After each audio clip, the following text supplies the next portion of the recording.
যেমন সম্প্রতি দেখলাম এক মহিলা, বা মহিলা বললে তো অনেক সময় রাগ করে, তো যাই হোক, এক মেয়ে জামায়াতের নিবন্ধন বাতিল চেয়ে সংবাদ সম্মেলন পর্যন্ত করেছে। কেন? যে জামায়াতের আমির নাকি নারী বিদ্বেষী কথা বলেছে। কি বলেছেন?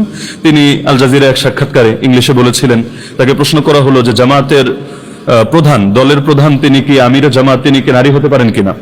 তিনি স্পষ্ট বলেছেন হতে পারেন না। জিজ্ঞেস করা হলো কারণ কি? তিনি বললেন যেটা আল্লাহ অনুমোদন দেন নাই সেটা আমরা অনুমোদন দেই কিভাবে?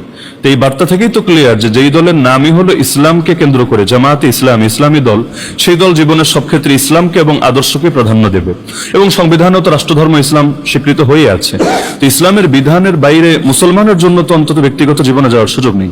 কিন্তু এটাকে কেন্দ্র করে, যেটাকে কেন্দ্র করে দরকার ছিল প্রশংসা করবে।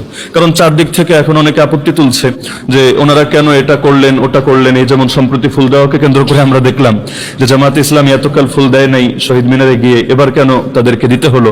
যদিও সেটা দলের নামে দেয় নাই, বিরোধী দলীয় নেতা হিসাবে তো এটা বাধ্য তিনি, দিতে বাধ্য।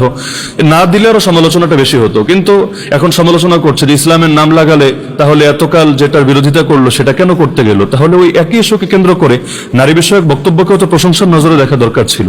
কারণ আল্লাহ এবং তার রাসূলের বাইরে যাওয়ার সুযোগ মুসলমানদের কোথায়? তো যাই হোক, আলোচনা সমালোচনা থাকবে, কিন্তু আমি মনে করি এই সমালোচনাগুলোই আরো বেশি এগিয়ে দিবে